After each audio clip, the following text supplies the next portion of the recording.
Ciao a tutti, oggi in questo video proverò a mostrarvi come riuscire a moltiplicare il rosmarino e lo farò mostrandovi ben 3 tecniche che sono poi quelle che si utilizzano. Sono davvero tutte molto facili, seguitelo perché secondo me, una volta che capirete quali siano, sarete contenti di averlo fatto. Questa è una pianta che si può riprodurre essenzialmente in 2 modi. Il primo è quello tramite la realizzazione e l'utilizzo di talee, quindi prelevare un pezzettino da una pianta donatrice e poi realizzare un vero e proprio clone di quella. Il secondo è tramite l'utilizzo di semi, riproduzione tramite talea. Se la vostra scelta nel procedere sarà quella di realizzare una talea, allora la prima cosa che occorrerà fare sarà quella di procurarsi dei rametti. E sappiate che la piantina che poi crescerà sarà l'esatto clone della pianta madre dal quale andrete a prelevare i rami. Differente invece è se procederete per seme, perché quello è l'unione di 2 patrimoni genetici. Durante la fase di prelievo dei rami dalla pianta madre, io vi consiglio di farne una cernita. La scelta ideale è quella di prendere dei rami che abbiano un'età di circa 1 anno, massimo 2, perché se prenderete un rametto troppo giovane, tipo quelli che ci sono all'apice, questo non sarà abbastanza sviluppato e quindi non riuscirà materialmente a creare delle piccole radici. Stessa cosa, se fosse troppo vecchio, sarebbe lignificato e da qui radici non ne nasceranno. Quindi la cosa ideale è quella di toccare il ramo e sentirlo quando è leggermente flessibile e il suo diametro è compreso tra i 2 massimo 4 mm, quello sarà l'ideale per poterlo trasformare poi in talea. Ottenuti i rami, ricavarne delle talee da questo è davvero molto semplice. Sappiate che devono avere delle lunghezze comprese tra i 10 massimo 15 cm. Quindi prendere una cesoia, andare nella parte inferiore e tagliare in diagonale rispetto al tronco, quindi non in orizzontale ma in diagonale, in modo da ampliare la superficie poi che permetterà di assorbire acqua o da un bicchiere o dal terreno. Quindi semplicemente fare questa operazione. Diagonale, taglio netto. Poi si va nella parte superiore, circa 10-15 cm, invece sopra si potrà tagliare tranquillamente in orizzontale, così. E la talea è stata tagliata. Cambio inquadratura per mostrarvi meglio come debba essere fatto il taglio nella parte inferiore, quindi in diagonale in questa maniera, rispetto al tronco, e taglio netto. E questo è il risultato. Preparate le talee, a queste andranno tolti alcuni dei germogli, perché nell'ipotesi che poi nasca un apparato radicale non riuscirà, dato che è molto piccino all'inizio, a dare sostegno e insomma a far crescere tutti i germogli, quindi lasciatene solo alcuni di quelli che ci sono all'apice. Per pulire la talea sarà sufficiente fare così, guardate, semplicemente tirare via con le dita. E la talea è pronta. Se ne avete la possibilità, vista la facilità con la quale si possono reperire questi rametti, io vi consiglio di fare più tentativi contemporaneamente, così nell'ipotesi che uno non vada a buon fine ci saranno comunque gli altri. Ottenute le talee si potrà procedere essenzialmente in 2 modi. Il primo è quello di prendere un bicchiere e riempirlo con circa 4-5 cm di acqua, prendere la talea e semplicemente andarla ad immergere all'interno. Nel giro di circa 20 giorni dovrebbero iniziare a spuntare le prime radici. Quando diventeranno più o meno una decina e saranno lunghe circa 3 cm, si potrà spostare il tutto in un vasetto con del terreno. Per fare accelerare e agevolare comunque la formazione delle radici si potrebbero utilizzare degli ormoni radicanti, ma questo non è necessario perché di per sé già questi rametti tendono a farne davvero molti. Comunque, nell'ipotesi che vogliate essere certi del risultato, basterà prendere degli ormoni radicanti e metterne circa mezzo cucchiaino all'interno del bicchiere. Se non li avete, basterà anche semplice aspirina schiacciata e sciolta all'interno dell'acqua. Il secondo metodo, che in realtà è quello che io consiglio perché non ha bisogno di ulteriori step, è quello di mettere semplicemente la talea all'interno di un vasetto che abbia una dimensione di almeno 10 cm, riempito con un mix di torba di buona qualità all'80% e di sabbia fine, non di mare ma di fiume, al 20%. E quindi semplicemente andare prenderla ed inserirla. Volendo anche in questo caso, ma ripeto non necessario, si potrebbe andare semplicemente a bagnare la punta dove è stata tagliata la talea nella parte inferiore prima di andarla ad inserire nel terreno e fare così, letteralmente spingerla all'interno del terreno, così. Dopodiché bagnare il tutto molto abbondantemente.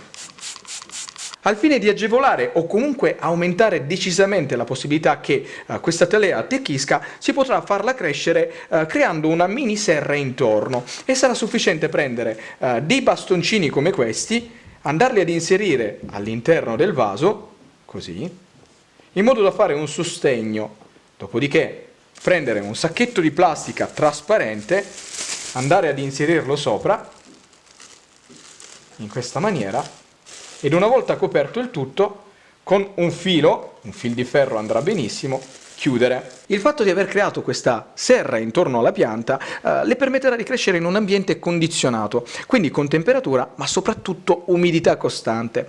Poi posizionate questa in un punto dove prenda sì molta luce, ma mi raccomando non i raggi del sole diretti, perché se troppo forti potrebbero far tirare su troppo le temperature all'interno del sacchetto, facendo letteralmente cuocere la pianta. E al fine di evitare questo io vi consiglio di fare anche qualche buchino sul sacchetto, ne basteranno 4 o 5. Poi mi raccomando, altra cosa molto importante è il fatto di controllare e verificare che il terreno sia costantemente bagnato, sino che non si formerà l'apparato radicale. Infatti se dovesse asciugarsi il terreno si correrebbe il rischio di fare morire la pianta. Dopo circa 4 mesi, riprendendo il tutto, questo è il risultato, ovvero una piantina che sta vivendo di vita propria, e la prova è il fatto che all'apice ci siano 2 giovani rametti che sono nati e stanno crescendo. Significa che all'interno del pane radicale le radici si stanno effettivamente sviluppando, perché sono proprio loro che stanno sostenendo la crescita di questi 2 rametti nuovi. Trascorso all'incirca un anno da quando abbiamo inserito la talea all'interno del vaso col terreno, questo è il risultato, ovvero una piantina alta più o meno 12 cm, con i primi 2 rametti che sono cresciuti davvero molto velocemente, ed oltre a loro ce ne sono tanti altri che stanno spuntando, eccoli qua. Quindi non resterà altro che aspettare che questa cresca ulteriormente, dopodiché si potranno raccogliere ed utilizzare i rametti. Riproduzione da seme. Se la vostra scelta sarà quella di utilizzare i semi, si potrà procedere essenzialmente in 2 modi.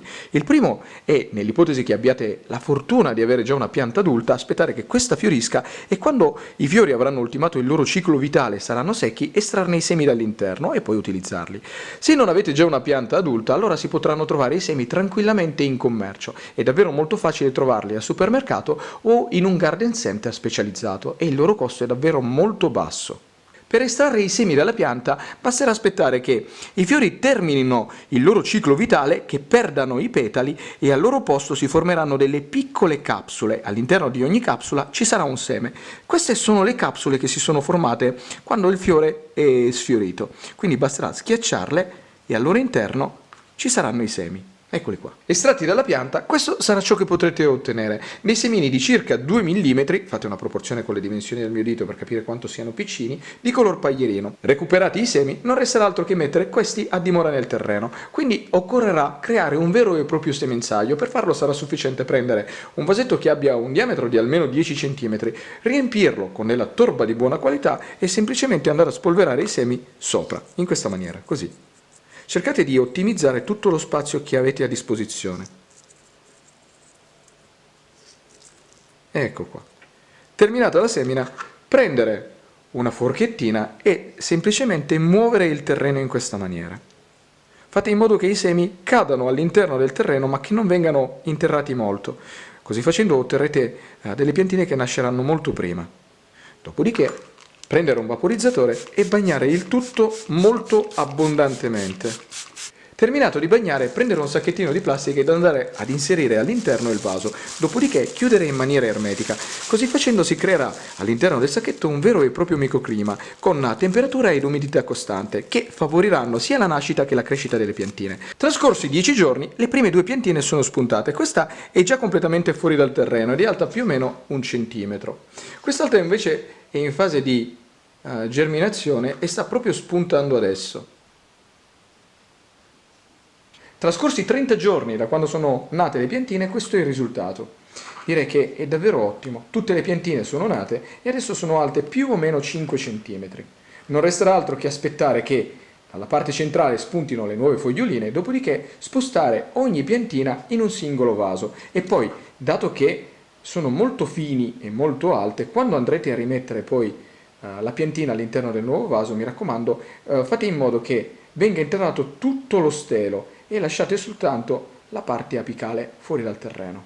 Noi tutti conosciamo questa come pianta aromatica, quindi con lo scopo di servirci in cucina, però esteticamente è davvero molto bella, quindi nell'ipotesi che voi non ne abbiate una, io vi consiglio di acquistarla. Quando inizierà a produrre i primi fiori, vi assicuro che abbellirà ogni posto nel quale la metterete.